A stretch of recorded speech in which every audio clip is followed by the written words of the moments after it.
Hey, how are you? Today I'm going to show you how to prepare for your next documentary shoot as a director of photography. I am off to Africa for my next project, and it's going to be a documentary film about 20 to 25 minutes long, and it will be part of a series, kind of. The films can be as standalone pieces, but they will also play into a series of films. Because of this, I had to prepare for the shoot, and I thought it would be really interesting to share how I actually prepare for a shoot like this as a DP.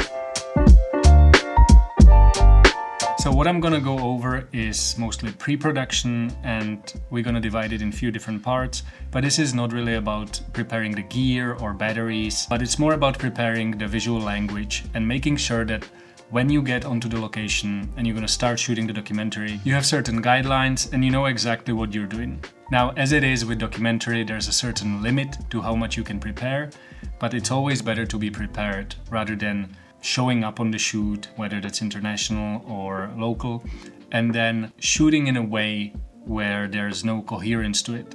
And that will result into a visual language that is actually no visual language, and that might result then into you not getting hired again. So without further ado, let's just jump into it. So the first thing I do is I collect information. I go over the director's treatment or any other documentation that may be available, and as I go through the director's treatment, I really look for the visual references that the director provided.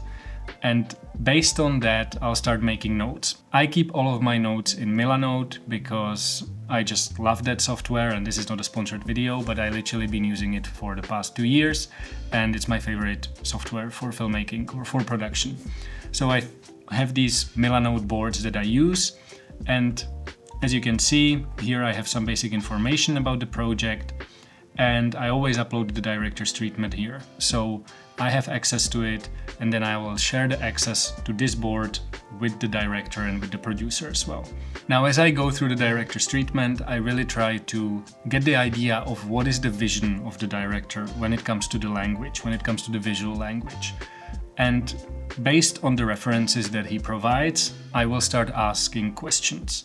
So those could be questions about how does he want the film to feel? Is there a certain mood that we are trying to create? Is there a certain visual language when it comes to lensing that he's trying to create, that he's trying to bring across?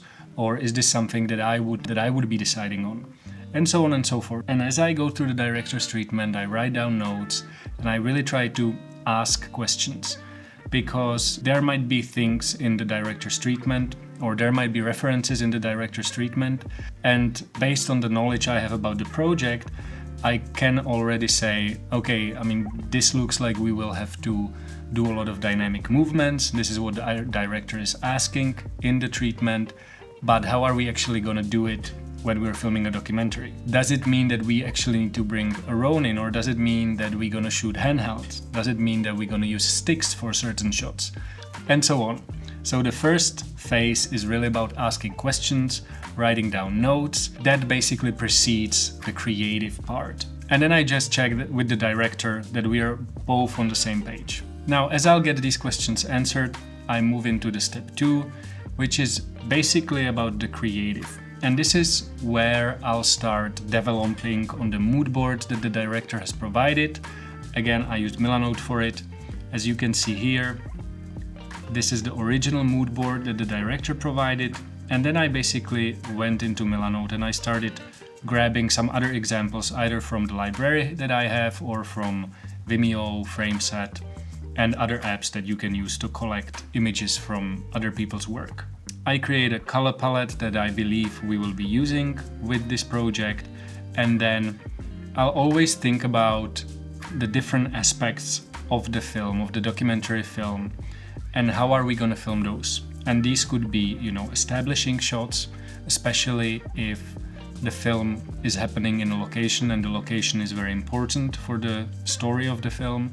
I'll always think about framing, I'll think about the lighting, and I'll also think about how we're going to shoot interviews, what camera angles, what lights we're going to use, or rather how we want the interviews to look.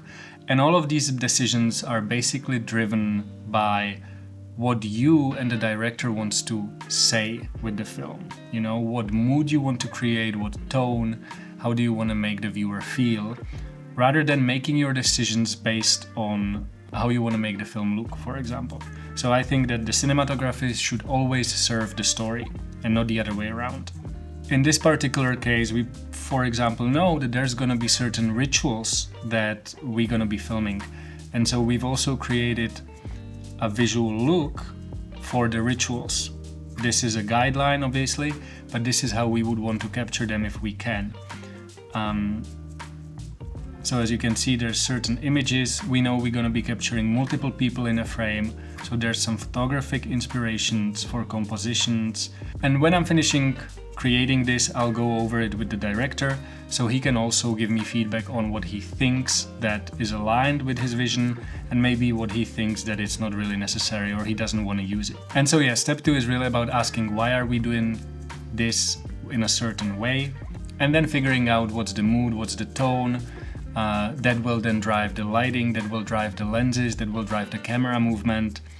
And this way you can create certain rules and guidelines that will then help you create that desirable look while you're on set or on location filming the story.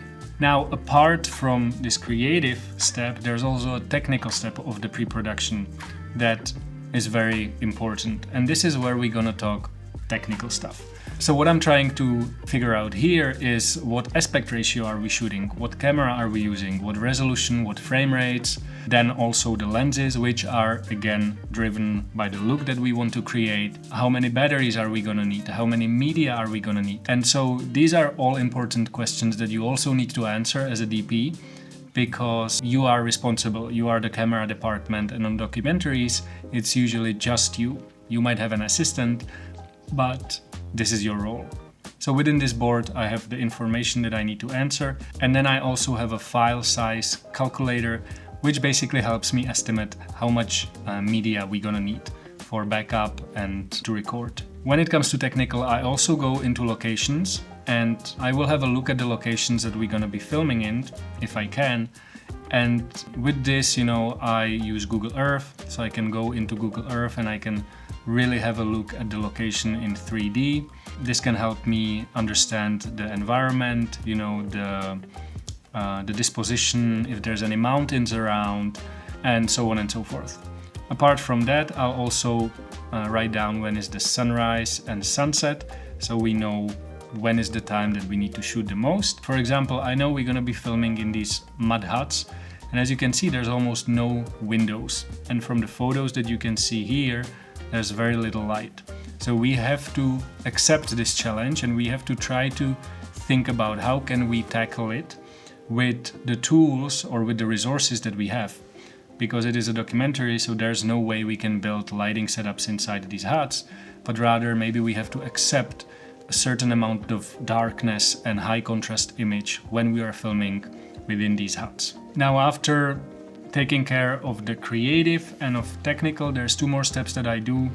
One would be a scene list, which is something that I would create with the director, because you want usually, or from my experience, you don't usually know what shots exactly you will need when you're filming documentary. So you want to shoot coverage, but you might have a good idea of what scenes you will be covering. So when you know what scenes you will be covering, you can at least think about how you're gonna cover them. And this is something that is, again, about preparation. And the better prepared you are, better image you will be able to create, and the better story you will be able to tell. Apart from the scene list, the last step that I do is kind of a cinematography Bible that will basically help us while we're shooting and prior to shooting it's a Bible, so we use it to drive our decisions. Again, I do it in Milanote, and this basically consists of everything that we worked on or that I worked on in the pre-production. So that's the technical and the creative together. And as you can see here, there's technical specs. So this is the cameras we will be using, the aspect ratio, resolution, frame rates, codecs, lenses, and then the creative rules. So this is about camera movement. How are we going to be filming the interviews? How are we going to be portraying the characters? How are we going to be filming establishing shots?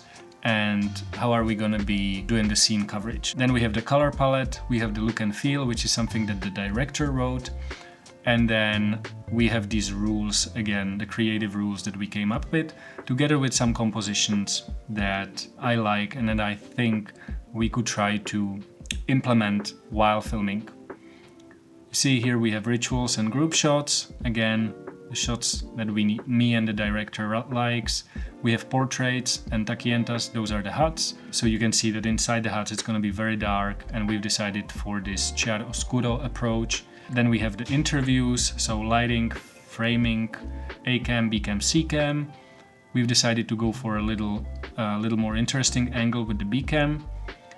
And then we have some other inspiration here. I will print this out because we're going to be filming in Africa, so we have no idea if there's going to be connection. And so I'll print it out so we can always have it with us and we can use it to drive our decisions while filming. So just a little recap, guys. First step, collect information, go over the director's treatment, ask questions, ask questions about the creative, ask questions about the technical and about the challenges that you can see, because you want to be someone who's helping to solve these challenges. Now the second step for me would be then to go into creative, creating an extended mood board, finding inspiration, whether that's films or just still frames, and then kind of running it by the director so we can really nail down the visual language. With this also comes the decision making on what lenses you're going to use, what camera movement you're going to use, what type of lighting you want to focus on, which in documentary case is mostly going to be natural lighting. And then we go into technical, and that's where we answer the questions about the specs, about the data, about the power, about, again, lenses, cameras, also questions about challenges when it comes to locations or some specialty shots, After that, I'll create a scene list. I'll also do a gear list so we know what we're bringing. And then I'll create the cinematography Bible that we can always have with us and we can have a look at it when we feel like we're maybe going a little off direction. And yeah, so that's how I prepare for a documentary shoot as a DP. I hope that you found some value in it. And let me know if you have any questions either in the comment section below or check the WhatsApp group that I have. There's also a link in the description of the video. That's it for today, and I'll see you with a new video in 2 weeks. Peace. And all the times we spent waiting.